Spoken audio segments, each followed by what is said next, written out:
Fala galera, beleza? Eu sou o professor Lobão e você está no canal Magel e também na específica da professora Jéssica.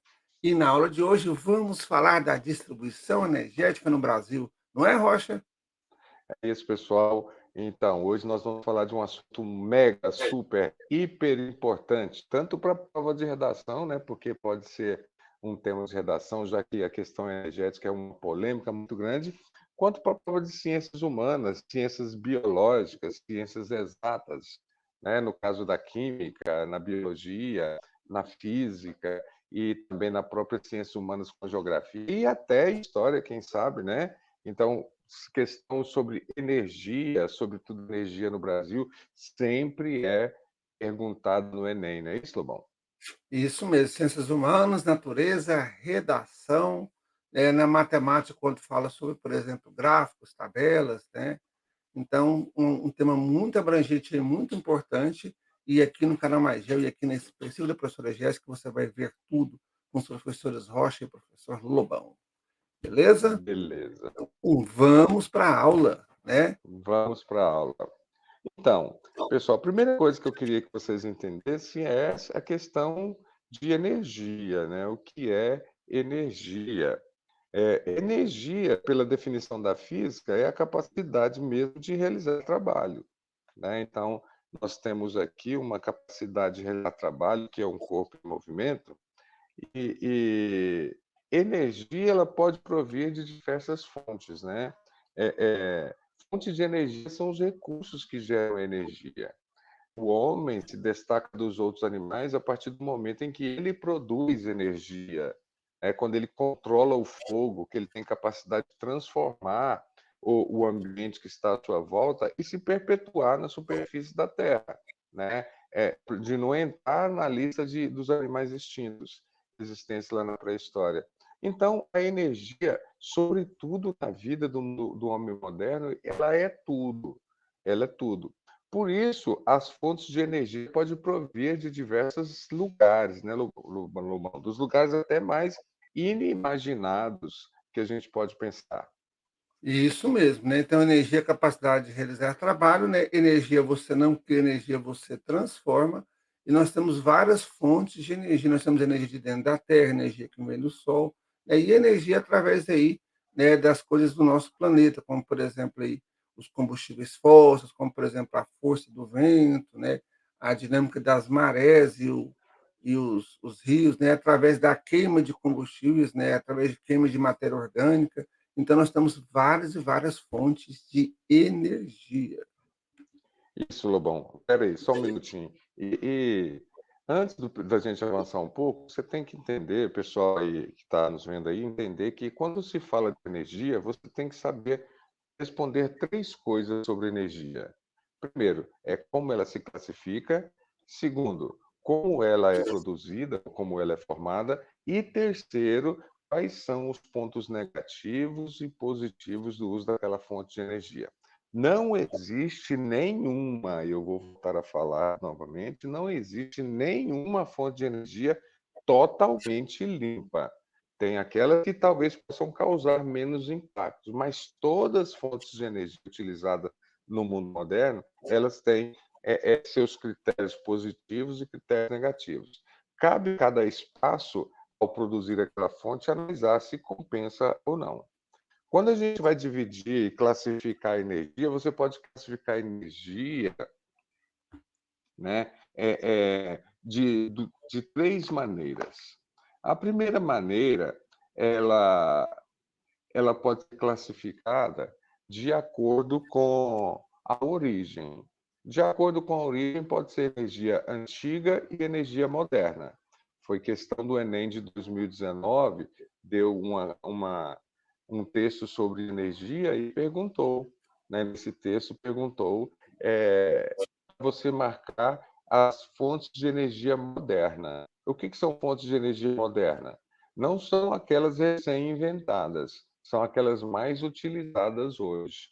E aí, a resposta era carvão mineral e petróleo. Então, muito cuidado com isso. Moderna é aquela que é muito utilizada no mundo moderno. E a matriz energética do mundo são os combustíveis fósseis. Então, são fontes de energia moderna. A segunda forma de classificar é essa que está aí no slide para você ver, é que você mais conhece, e por isso é que menos cai, né? Que são as fontes renováveis e não renováveis, que é uma fonte de energia aí que o homem consegue renovar após o uso e aquela que o homem não consegue renovar. Hoje, no mundo, infelizmente, ainda predomina a matriz energética não renovável, que são os combustíveis fósseis. No mundo, no Brasil, a gente está caminhando para uma outra realidade. E a terceira Além forma dos combustíveis fósseis não renováveis, temos também o urânio, né, que é um mineral. é, Você vai extrair esse mineral, você vai fazer um enriquecimento desse urânio, e aí o urânio, ele, né, ele não é orgânico, ele não se reproduz, então existe uma quantidade X de urânio. Então ela também não é renovável. isso. E a terceira forma de classificar a fonte de energia é de acordo com a. Essa energia ela pode ser classificada de acordo com a forma que ela é produzida, né? Ela pode ser uma energia primária ou energia secundária. O que é energia primária? É aquela energia que o homem utiliza diretamente da fonte. A lenha é primária, é, o petróleo é primário, mas a gasolina é secundário. O que é uma fonte secundária? É aquela que precisa passar por um processo de transformação, até mesmo industrial, pelo homem, né? Então, o etanol, quando usado em grande escala, como a gente utiliza como fonte de energia, é secundário. Então, eu posso classificar a produção em primária e em secundária, e a terceiro, que é a sensação do momento, né? Bom, que são as fontes de energia alternativas, que são aquelas que se propõem a serem fontes de energia que vão substituir a moderna, total ou parcial, né? E é Isso bom o mesmo. pessoal entender, né, Lobão, que muita gente pensa que fonte de energia alternativa só é renovável. Isso não é verdade. Nós temos fontes de energia alternativas também não renovável, como é o caso do xisto, né, que está sendo prometido para os Estados Unidos como substituição do petróleo naquele país. É um óleo que está impregnado na rocha, né, que você tem que extrair e aproveitar ele aí, né. Olha só aqui, ó, vamos seguir aqui com o nosso conteúdo, vamos falar sobre, né, o momento atual. O momento atual é particularmente instigante, pois apresenta ineditismo e incerteza, né, como numa balança aí você vai ver, você vai ter que equilibrar as alterações ambientais em escala planetária com os novos rumos tecnológicos, as novas energias renováveis e os novos paradigmas de consumo, não é, Rocha? É isso mesmo, né? Então, esse é o grande dilema da humanidade. Qualquer curso que você for fazer, você vai aprender sobre na sua profissão como economizar energia, quando utilizar a energia mais sustentável. Então, o dilema da humanidade é que nós estamos cada vez mais dependentes das fontes de energia. Cada vez mais nós criamos aparelhos que convivem no nosso dia a dia, que necessitam dessas fontes de energia, e a gente fica cada vez mais dependente. Então, e aí a, a grande sacada aí, né, é se descobrir uma fonte de energia que provoca menor alterações ambientais em escala planetária, né? Então, Inclusive, até, por isso, Rocha, dizem que já descobriu. Só que para poder aproveitar essa energia, nós temos que fazer de novo a conquista da Lua, né? E está o grande burburinho na corrida espacial em busca da Lua por conta dessa fonte energética, né? Que é através do processo de fusão nuclear, nem é fissão, é a fusão nuclear. E o combustível dessa fusão nuclear é o hélio 3.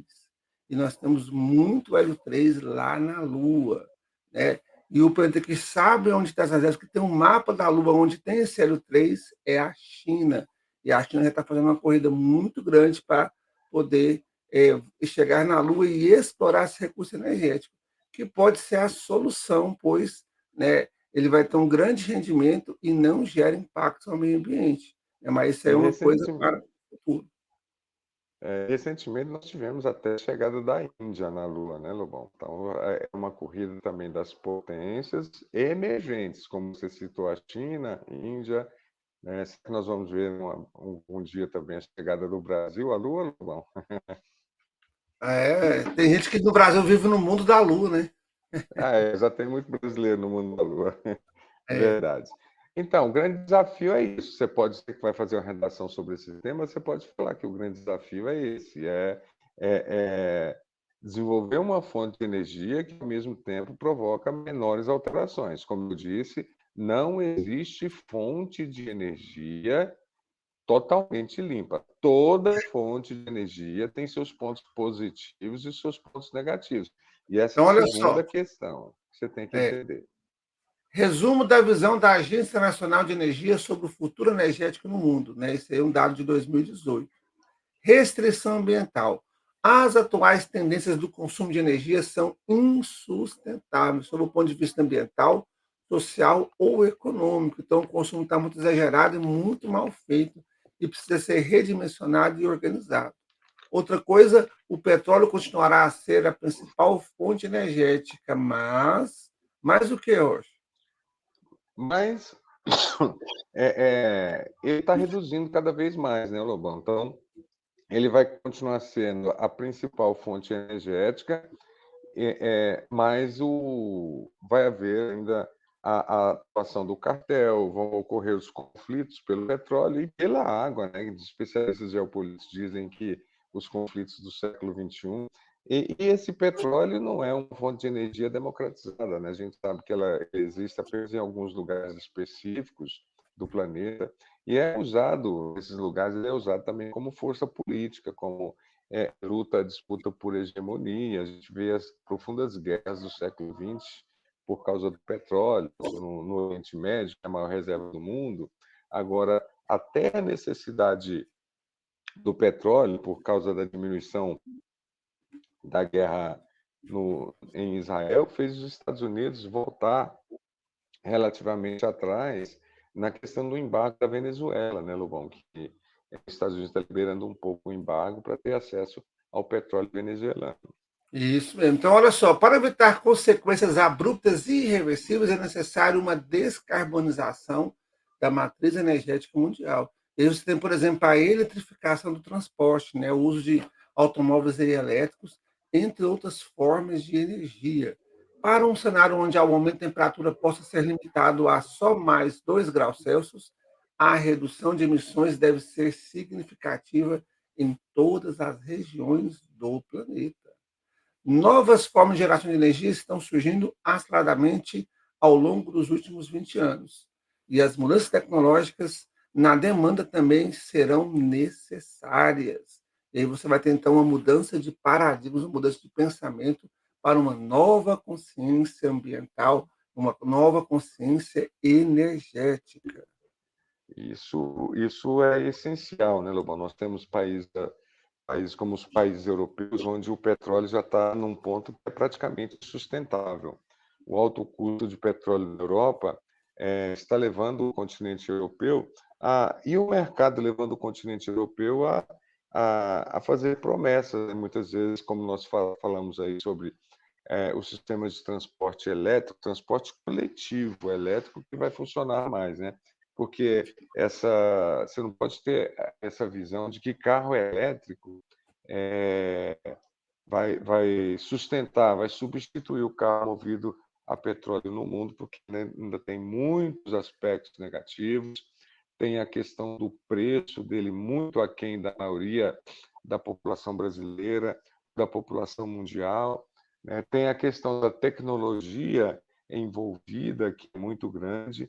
Por isso, é, é muita coisa para se pensar, não é tão simples, né? Como o Lobo falou aí, não é tão simples mudar o paradigma da sociedade relacionada à questão do consumo. Um dos maiores problemas do consumo dessa fonte de energia, né, Lobão, é a sociedade de consumo que nós vivemos, né? Então, aí a Isso gente mesmo, e vê a que globalização mostra, né, uma nova faceta, né? A globalização é a intensificação das relações econômicas, políticas, sociais e culturais além das fronteiras nacionais. E essa intensificação das relações faz com que haja um aumento aí de consumo de energia. Aliás, né, o avanço dos meios de comunicação, transporte de energia possibilitou e permitiu a globalização. E aí vem aquele caso da energia e do crescimento econômico, não é, Rocha? Isso mesmo, né? Então a gente tem aí essa. A gente chegou num momento em que a gente está até discutindo o mesmo que se discutia nos anos 70, né, Lobão? Onde as pessoas tinham que optar entre crescimento econômico e poluição, né? E a gente sabe que existe a questão da sustentabilidade, só que a sustentabilidade afeta os planos, afeta interesse, afeta a questão de acúmulo de capital, né, que reduz o acúmulo de capital. Então, é, e a questão energética, quem tem energia tem poder, né? Então, é uma questão geopolítica muito grande a gente falar dessa questão energética no Brasil e no mundo, né? É uma disputa geopolítica, é uma disputa por poder, é uma disputa por controle, né? Tudo em nome do sistema. E aí a gente leva uma sociedade de consumo, né, Lobão? E essa sociedade de consumo, também o consumo de energia para produzir o que as pessoas não necessitam, na realidade é essa, leva, acho que o pessoal da redação pode citar aí também, né, Lobão? O dia da... como é que é? O Sobrecarga da dia terra. sobrecarga Sobrecarga da da terra. terra. Isso. Então, olha Isso. só aqui, pessoal. O consumo de energia é um dos principais indicadores do desenvolvimento econômico e do nível de qualidade de vida de uma sociedade, pois relaciona-se diretamente com os níveis de produção industrial, do comércio, dos serviços, além de refletir o poder da população para adquirir bens e serviços. E aí, quanto mais rica é uma região, mais rica é uma família, maior o consumo de natureza, maior o consumo de energia. Isso. Nessa época de Goiânia, que não está colhendo lixo, né? Não está colhendo lixo na periferia, mas o lixo dos condomínios fechados é muito maior do que qualquer bairro da periferia, por Como causa do dizia Humberto excesso. Gessinger, né? Existem pessoas, como é que é? Todas as pessoas são iguais, mas algumas são mais iguais que as outras. Isso. Racionamento de água, que é coisa que a gente vai falar também, é coisa de periferia, né? Aí é Coisa uma de bairro citação nobre. interessante, né? Outra também do Didi Mocó. Existem pessoas e pessoas e você é uma delas. Então, olha só, o Brasil é o sétimo maior consumidor de energia do mundo e o maior da América do Sul. Ao mesmo tempo, é um importante produtor de óleo e gás, e é o segundo maior produtor mundial de etanol. Né? O etanol aí a gente faz da cana-de-açúcar. Né? Em outros países eles fazem do milho, né, Rocha? Isso, outros países eles fazem do milho, né? Estados Unidos. E é bom a gente dizer que o etanol, né, como toda fonte de energia, né, tem seus pontos positivos e negativos. Positivos é porque ele é menos poluente do que o petróleo, que ele emite menos CO2 e é uma tecnologia nacional também, né? Mas pontos negativos é a questão social, né, Lobão? Ele facilita a concentração de terras, ele Você vai deixar de plantar aumenta alimentos para plantar energia, né? isso, aumenta as desigualdades sociais, como o Lobão falou aí, provoca também a fome, porque no Brasil as melhores terras são usadas para plantar commodities, que são esses produtos destinados à exportação e geralmente, sobretudo, produtos destinados à indústria, né? Então aí com a menor produção de alimentos, você tem aí, ó, um pacote de arroz a R$ 30 o quilo, né, que está muito aquém de uma família grande de baixa renda. Né? Então, não existe. O salário mínimo no Brasil ele é um salário que é calculado para o indivíduo, não para a Isso. família. Olha só, então, aqui um comparativo aqui do consumo de energia da matriz energética mundial e a do Brasil. Fala aí, Rocha. Então, pessoal, vocês veem que o consumo da matriz energética mundial destaca-se carvão, petróleo, e gás natural. Ou seja, combustíveis fósseis são muito maiores. Se você somar aí os três, a gente tem aí mais de 60, né? 70, mais de 70% da energia do mundo ela é utilizada dos combustíveis fósseis.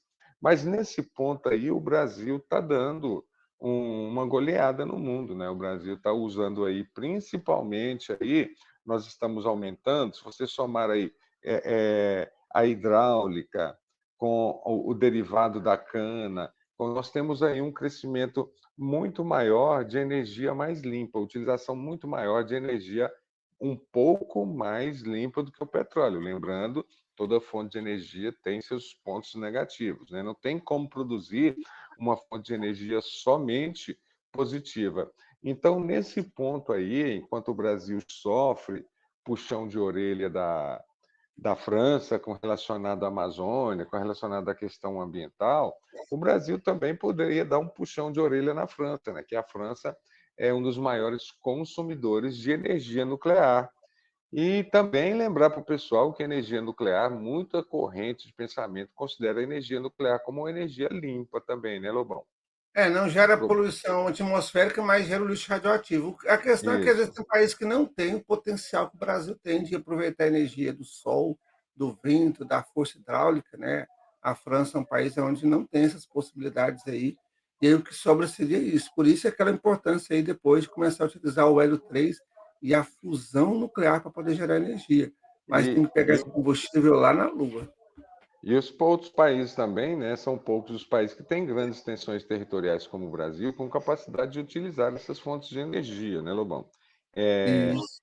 E aí a gente vai ter essas fontes de energia aí, essa possibilidade de utilização dessas fontes de energia, como a hidráulica, precisa de um grande território, precisa de relevo de planalto.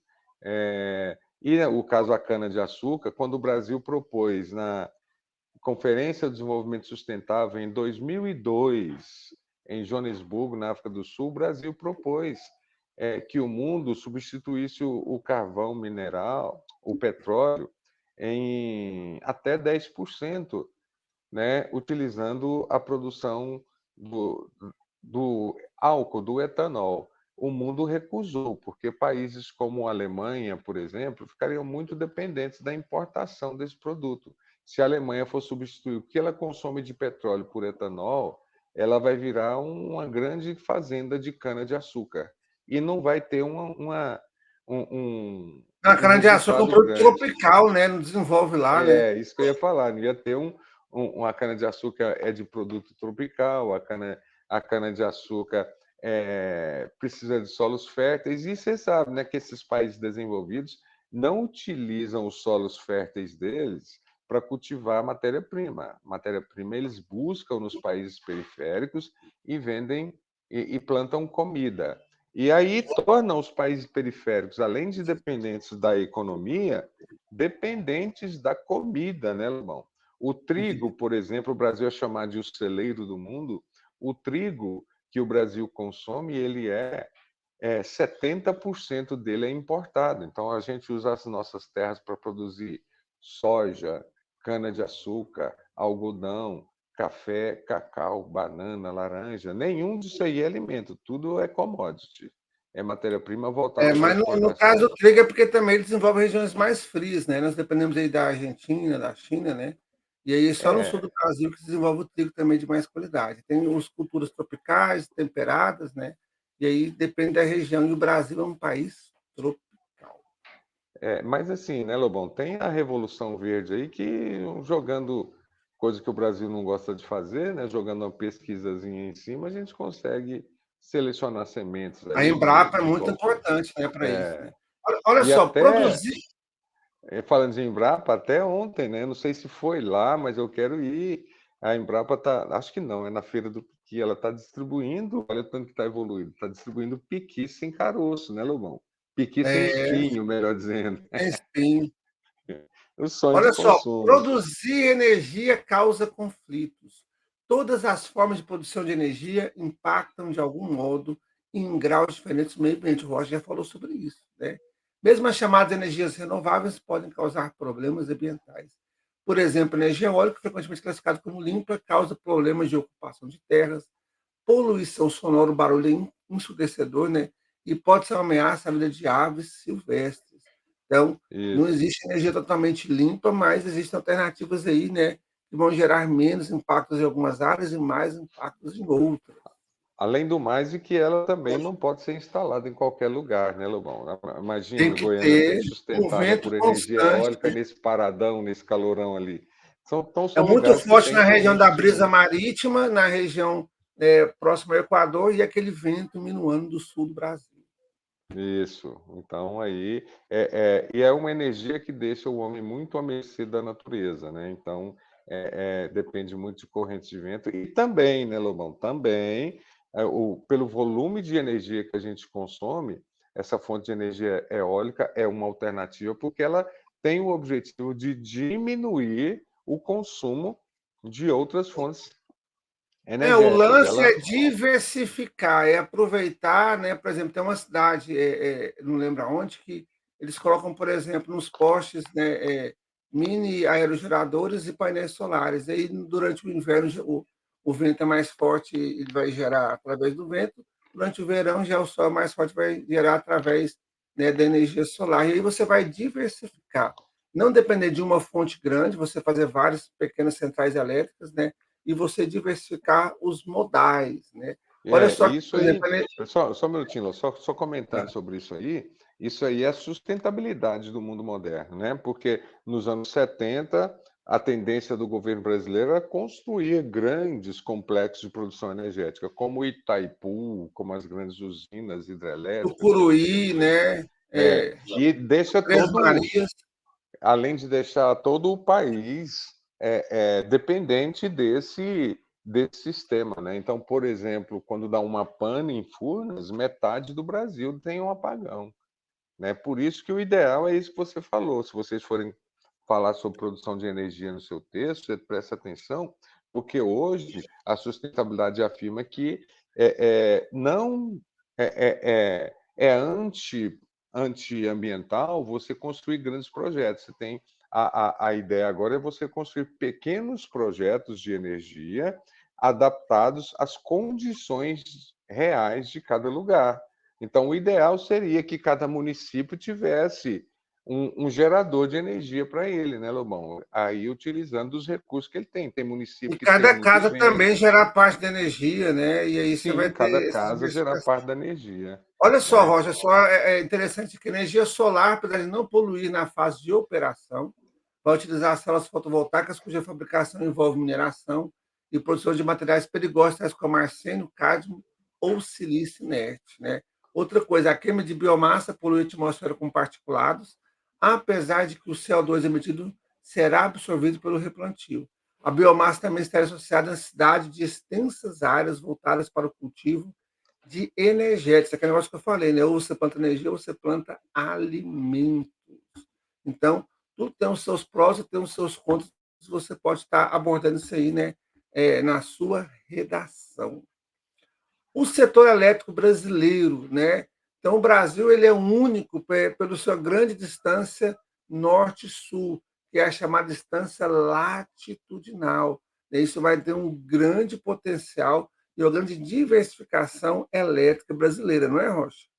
Isso, ele é o quinto maior país do mundo, né, Lobão, em extensão territorial, com um ponto positivo. É um quinto maior país do mundo localizado dentro das linhas tropicais, entre o Trópico de Câncer e o Trópico de Capricórnio.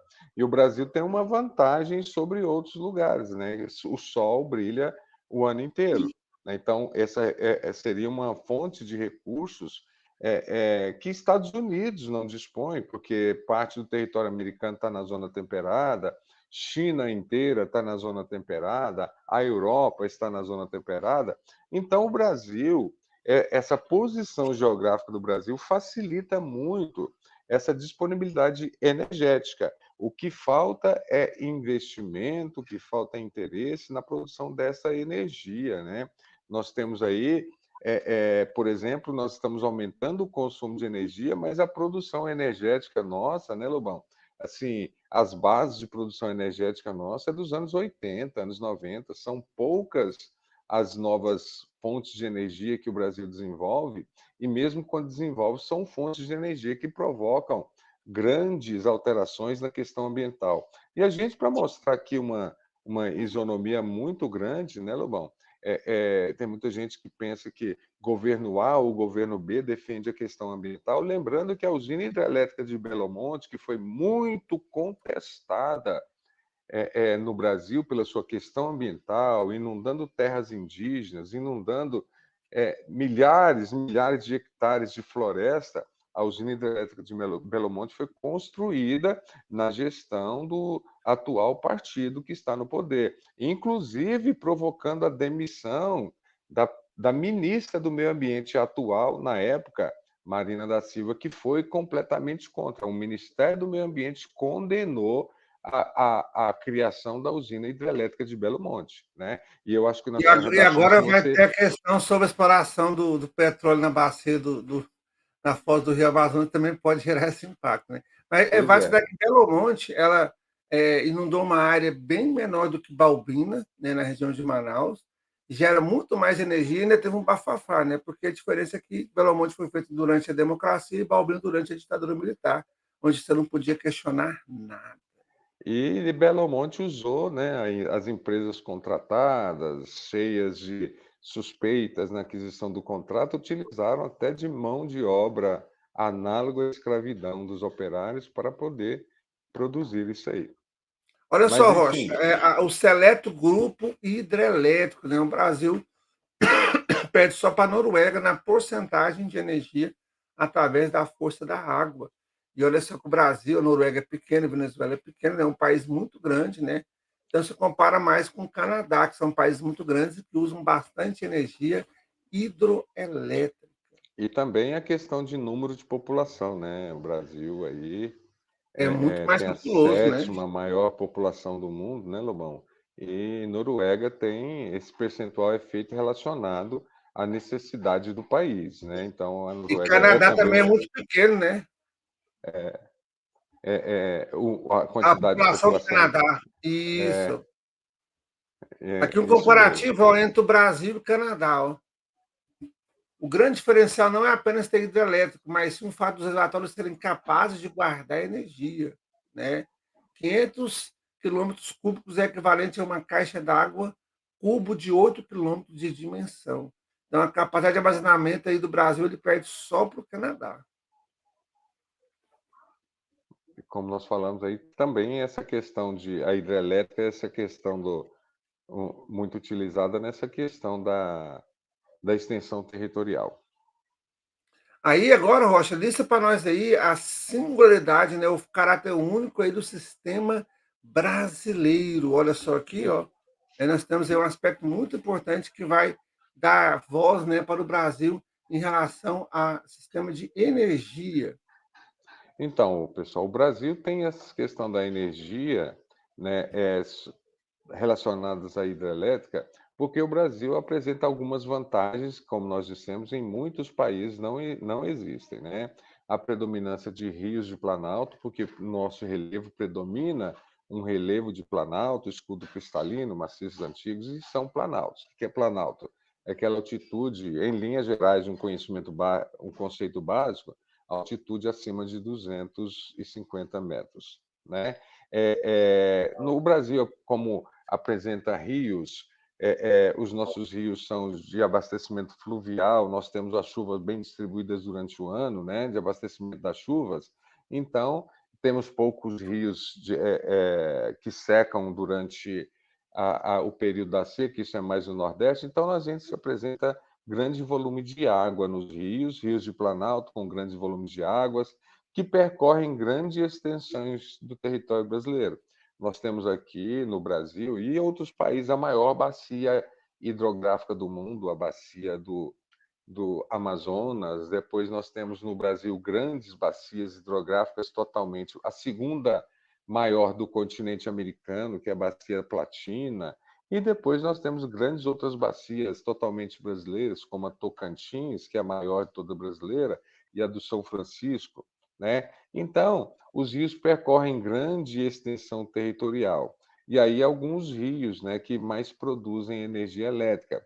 o Rio Paraná, né, da Bacia do Paraná ou a Bacia Platina, o Rio São Francisco, o Rio Grande, o Rio Tocantins, que corre em 2.700 metros 2.700 quilômetros de extensão, e o Brasil apresenta, então, uma grande diversidade hidrológica. Daí a gente ter essa questão da predomínio da energia elétrica a partir das hidrelétricas. Mas lembrando que as hidrelétricas são energia limpa, são relativamente baratas se a gente tivesse produção para toda a população, o problema é a lei de oferta e procura, e lembrando que elas são muito caras a instalação, né, Lobão? Então, é uma energia que teoricamente deveria ser barata após o uso, mas é muito cara para instalar, envolvendo grandes projetos, e no mundo ainda que fala muito de neoliberalismo, mas os investimentos partem principalmente do Estado, né? A maioria das hidrelétricas do Brasil foram feitas a partir de capital público. Isso mesmo, né. Então, o Brasil tem esse grande potencial, né, você tem aí grandes rios aí com extensão, rios de planalto, um grande volume, o clima tropical, né, que vai ter os verões chuvosos, o clima equatorial, que vai ter chuva o ano todo, e isso aí dá uma força muito grande para o nosso país, né, e esse por isso que esse aproveitamento ele é muito grande, né, muito grande mesmo. Aí nós temos 2 modelos, Rocha, de, produção de energia através de hidrelétricas, né. Você tem aquelas hidrelétricas que vão fazer um grande lago, né, e aí lógico vai gerar um grande impacto ambiental, porém Então, vai dar, né, é, é, sim, um suporte, por exemplo, se você fizer um grande lago, você vai inundar uma grande área, vai gerar impacto. Porém, se passar vários anos aí com pouca chuva, você ainda vai ter, né, uma poupança aí. E aquelas outras que são as chamadas fio d'água, né, aquelas que vão ter apenas um filetinho, vai gerar menos impacto ambiental, porém, né, se tiver aí alguns anos de estiagem, né, o poder de produção de energia fica muito baixo, né? isso poderia ser utilizado nesse fio d'água até em pequenas propriedades, né, Lobão? Aquela roda d'água, né? Ensinar essa tecnologia para o pequeno proprietário e tudo mais, né?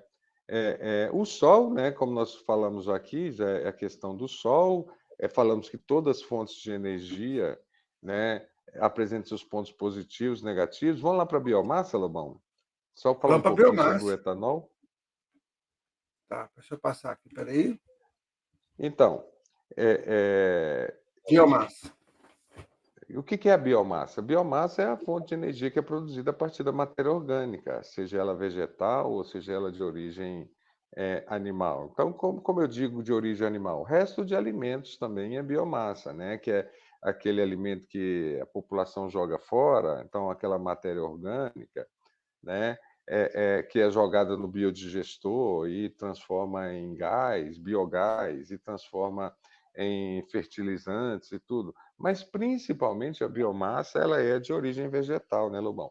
É um É o recurso sobre o resto da qual produção agrícola, né, você pode usar a palha do milho, o bagaço da cana, a casca do arroz, a casca do babaçu, né, isso aí que antes era jogado fora, pode ser queimado, e esse calor aí, né, essa energia térmica pode ser convertida em outras fontes de energia, né. Então nós temos aí na então, produção agrícola uma grande formação de massa, né, de material que pode ser utilizado como fonte de energia. Isso é biomassa. O biogás já é o gás feito da matéria orgânica em decomposição, que você vai ter em lixões, em esgotos, né? Na produção agrícola também, na produção pecuária, desculpa, né? O arroto dos ruminantes, assim por diante, isso aí pode aproveitar esse gás para poder gerar energia. E o biodiesel são os óleos vegetais, né? E também da picanha, da gordura animal, que você pode transformar em um diesel aí, e assim também aproveitar. Então, são combustíveis alternativos, fonte de energia que o Brasil tem um grande potencial para gerar. e a vantagem desse biodiesel, né, Lobão, é que ele é uma fonte de energia que pode ser usada no carro comum a diesel sem nenhuma adaptação. Então, ele pode ser produzido também pela soja, pelo óleo da mamona, né? Então, Piqui, dendê, piqui, dendê, babaçu, né? Você tem então, girassol, uma série aí de produtos, e também da gordura animal, né? Você pode pegar, por exemplo, da picanha e fazer biodiesel. Isso é uma coisa muito importante. Então, são os chamados biocombustíveis, né? O etanol e também esse chamado biodiesel, né? O Brasil Isso. E avançou o bastante no uso do etanol por conta das crises do petróleo no Oriente Médio, né? Nos anos 70, por exemplo, você teve aí vários conflitos aí, 73 e depois 79. Essas crises do petróleo isso. geraram aí a busca por uma fonte alternativa e veio o etanol, né? Nos anos 80, Tecnologia quase totalmente todos os brasileira, né, Lobão? é, É, o quase todos os carros Proálcool. do Brasil nos anos 80 eram a etanol. Aí depois veio, né, abaixo do preço do petróleo, eles pararam de investir no etanol. E depois veio o carro flex, que você pode usar os dois combustíveis e aí fica mais tranquilo. A Pois biomassa que é. nós comentamos, né? E aí nós vamos para os dilemas do setor elétrico brasileiro. Apesar de suas vantagens naturais, o Brasil está atrasado na implantação de novas renováveis. A tarifa brasileira está mais cara do que a praticada nos países de matriz semelhante. Isso é uma coisa muito grave, né? O modelo mercantil na atual configuração está repleto de conflitos, inadimplência e judicialização. Dúvidas quanto a uma ampla reforma e privatização da Eletrobras também geram, né, essa instabilidade, esse risco Brasil na geração de energia elétrica.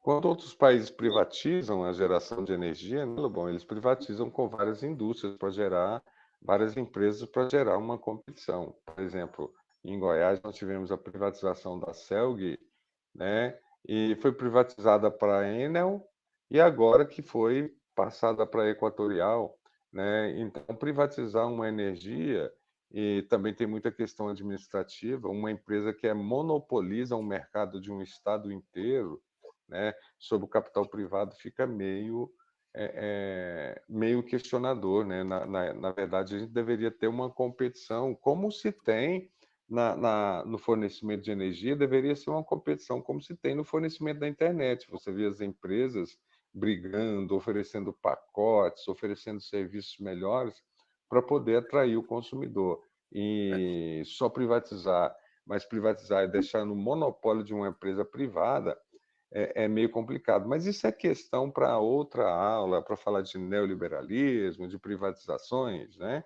Mas o pessoal Isso pode mesmo. pensar a respeito disso. Vamos para outra E para parte que a fechar, gente precisa, precisa trabalhar esses assuntos, né? Que é a crise hídrica no Brasil. isso, para fechar nossa aula, né, nós vamos falar um pouco sobre a crise hídrica que o Brasil está passando.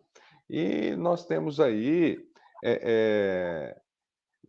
exemplos aí de alguns lugares no Brasil, né, apesar do Brasil ter aí 14% da água potável do mundo, a água superficial do mundo, a água no Brasil, na verdade, ela está, vamos dizer assim, é ilógico a gente dizer que a água está mal distribuída, né? A população que está mal distribuída com relação à água. A maior Isso, parte. né? Você tem muita gente aonde o volume de água fica muito esgotado, né? E a área que tem muita água, por exemplo, com vazio demográfico é a região da Amazônia. No caso, a Amazônia tem 67%, quase 70% de toda a água do Brasil. E aí a gente vai ter essa, com 3% da população brasileira, enquanto a região sudeste ao contrário, né? Então a gente tem essa má distribuição de população em relação à água no Brasil. E uma coisa que ninguém contabiliza é a chamada água virtual, né? Que é a água que está presente na produção de alguns produtos, né? Por exemplo, aí, para fazer 1 quilo de carne, você gasta muita água, porque o boi bebe muita água, né? Na produção industrial também você vai ter um gasto muito elevado de água, e essa água está embutida nos produtos que a gente não contabiliza, que é chamada água virtual. Isso, e para o pessoal aí que está fazendo a redação, né, falar sobre água virtual é um ponto bom para você, porque talvez o corretor que você pegue, quando vê esse termo água virtual, vai ter que ir lá no Google, né, Lobão? Vai ter que olhar o que, que é, e aí vai gerar um atrativo para a sua redação. O cara fala, olha, citou água virtual, né? Porque é um conceito que pouca gente ainda conhece no Brasil, mas como o Lobão falou, esse é o principal vilão da questão energética, da questão da crise hídrica no Brasil.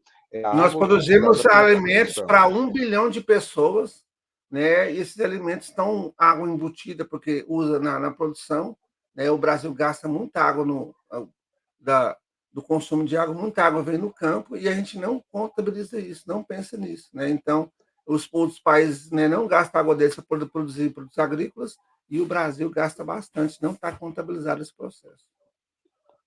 E aí, Lobão, um tema sobre crise hídrica na sua redação, o que você vai apontar como solução? Diminuir a, o volume de água gasta no banho, fechar a torneira ao escovar o dente? Tá, isso pode ser isso, mas quer apontar uma solução mesmo? É você apontar o dedo e exigir mudanças na forma de produção, porque 73% da água consumida no mundo, essa água consumida no mundo, ela vem e sobretudo no Brasil, ela é consumida pela agropecuária, Em sobretudo Goiás é pelo mais de agronegócio. 50%. É. Isso, né? Que Então, que utilizam algumas técnicas de soluções. irrigação, utilizam técnicas de irrigação antiga, né, Lobão? Que já poderiam ser ultrapassadas. Não calcula o volume que precisa, gasta água em excesso, né? E tira a água que depois iria para a cidade. Então, que algumas soluções então, que você pode estar colocando na sua redação. Primeiro, reaproveitar a água, tratar a água eliminada das redes de esgoto, utilizar na indústria, irrigação e até mesmo no consumo. Os prós é Você que vai pode diminuir a citar aí, né, quantidade. Lobão? Só um minutinho. Você pode citar a política dos 3 R's, né? Reduzir, reciclar e reaproveitar. É o top de sustentabilidade hoje para você colocar na sua redação do pensamento. Isso mesmo, né? Então, não reaproveitar a água, diminuir a quantidade de água retirada dos rios e mananciais e aumentar a segurança hídrica, porém os contras é a grande dificuldade para a sua implantação e o preconceito contra a água de reuso. Além disso, a água produzida em larga escala, com um bom custo-benefício, vai então ser mais cara do que, por exemplo, se você pega água in natura sem precisar fazer todo esse processo de limpagem, né, de limpeza e de reaproveitamento. Mas é uma alternativa importante, sim, e Nós a gente temos precisa aqui utilizar ela, né. isso, né? Nós temos Outra aqui aqui, Rocha, ah, pode outra aqui, racionamento, fala aí. a questão do racionamento, né? Aplicação de dedução ou multa conforme o consumo do usuário. Aí eu precisaria de um sistema de fiscalização ambiental muito mais eficiente, com mais pessoas trabalhando, né? E nesse são maiores E investimentos olha só, em relação a relacionados à questão racionamento, ambiental. Sim, Rocha, você caiu, você tinha caído, depois voltou agora. certo. Racionamento. Então, O nessa você questão. caiu da live e depois você voltou, entendeu? Ah, tá. Então foi eu que caí aqui, né? Então, É, a questão de racionamento, nós temos aí, é preciso a gente desenvolver órgãos ambientais, política de Estado mesmo, que vá fazer aplicação de multas, que vai fiscalizar a forma como a água está sendo utilizada. Além de uma grande campanha de conscientização, né, Lobão? Não precisa sair aí com indústria da multa, mas uma campanha de conscientização com relação à utilização da água é muito necessária, sobretudo no Brasil, que já está vivendo essa questão da crise hídrica. Diminuir drasticamente o consumo da água e aqueles 3 R's que eu falei para vocês: reduzir, reciclar, reutilizar, né? Exigir que exijam órgãos de tratamento, de reaproveitamento da água antes delas serem despejadas em leito dos rios, rede de água e esgoto tratado é essencial, não é isso, Lobão? isso mesmo. Então tá aqui, ó, reduzir o desperdício, descontos e punições, racionamento, reaproveitar a água, né? E aí na sequência aqui, ó, nós temos mudança de hábitos, implantar programas de conscientização da população, né? Isso aqui, lógico que na porcentagem é muito pequena, mas já é uma coisa que a gente já pode se adaptar também a um mundo com menos água, né? Então, efeitos duradouros e contribuir para a imediata recuperação de reservatórios. Porém, a resistência inicial vai ser muito grande e tem um custo político para os gestores. e muitos gestores não querem ter, né, esse custo político. E temos também aqui a despoluição dos mananciais, né, que é muito importante também você poder pegar esses que foram altamente aí, destruídos pelo homem e, tratar, né, como, por exemplo, foi feito na Europa, né, no Rio Sena, que eles fizeram despoluição, gastou-se muito dinheiro, mas foi muito importante e revitalizou, né. Além de uma coisa muito importante, seria armazenar a água da chuva, fazer a captação, não para poder beber, né, não para poder fazer comida, porém, né, dá para utilizar para outras coisas na sua casa. Então você pode captar essa água aí que vem da calha, né, e você colocar em um reservatório e utilizar para lavar o chão, para poder dar descarga, para poder, outros Regar serviços as aí que plantas, né, fazer coisas que e já esse projeto já existe em alguns lugares até do sertão nordestino, né, que é o projeto mais indicado. Muita gente fala: "Por que que não constrói poço artesiano no sertão nordestino?" Porque a água do subsolo é salgada também, não tem grande presença de sal ali, e também, sai quente, como as águas de Caldas Novas, né, quente e salgada a maioria dali por causa da composição mineral. Além do mais, né, Lobão, essa questão da água aí, de reaproveitamento, como nós estamos dizendo, é a ideia, e diminuição do consumismo, viu, pessoal? Desde os anos 90, né, Lobão, com a Cúpula da Terra, o Eco 92 chamado, que se popularizou um lema que hoje está meio esquecido, né? Pense globalmente e haja localmente. Pensa nos muito efeitos que importantes. muito importante. Pensa nos efeitos que vai acontecer no mundo se todo mundo agir de forma correta no seu pequeno espaço. Então, é essa Na a teoria dos ideia. números sustentáveis, se todo mundo agir de maneira sustentável, de acordo com a Agenda 21, a população do mundo comporta 100 bilhões de pessoas. Mas todo mundo agir que nem os estadunidenses, né, nem 1 bilhão daria. Então depende mesmo da forma de uso aí, né, e a forma de proteção que tem que ser feita, né. E aí tem uma frase importante que a gente pode, falar sobre isso, que é preciso conservação, tecnologia e interesse político para que esse recurso seja revertido em benefício para os brasileiros, né. Boa citação aí, né, boa frase para poder colocar na sua redação. Pois é. Então é isso, né, Lobão? Né? Já espero que o pessoal tenha adquirido conhecimento, tanto para fazer a redação, quanto para fazer a sua prova de ciências humanas ou a prova do Enem. Esse tema é tema de todo o vestibular que você vai fazer, toda prova de concurso também. Água é um tema, crise hídrica, água é um tema bem atualizado, bem questionável, muito polêmico, e saber, como nós apontamos aqui, algumas soluções para esse problema, né? É essencial, não é isso, Lobão? Isso mesmo, né. Então espero que tenham gostado, que tenha aberto a mente de vocês, né. Muitas coisas aí foram faladas, depois vocês, pausem, né, tirem prints, vocês também vão receber os slides desse conteúdo. E, eh, vamos lá, redação 900 mais, né, e buscando a redação 1000, tão sonhando a redação 1000. Com certeza. Essa aula foi uma parceria do canal Maigel, que nós estamos sempre aqui para você, nos acompanhe nas redes sociais, com a turma de redação da professora Jéssica Gomes, que também está sempre nas redes sociais, dando dicas e tal. Sigam lá o canal Maigel. Eu e o professor Lobão também estamos no Instagram, é só você buscar lá Paulo Alberto de Nascimento, né, professor? Você Arroba nos professor coloca no Lobão, arroba professor Lobão também chega, né? e arroba Arroba, Rochedo Rocha.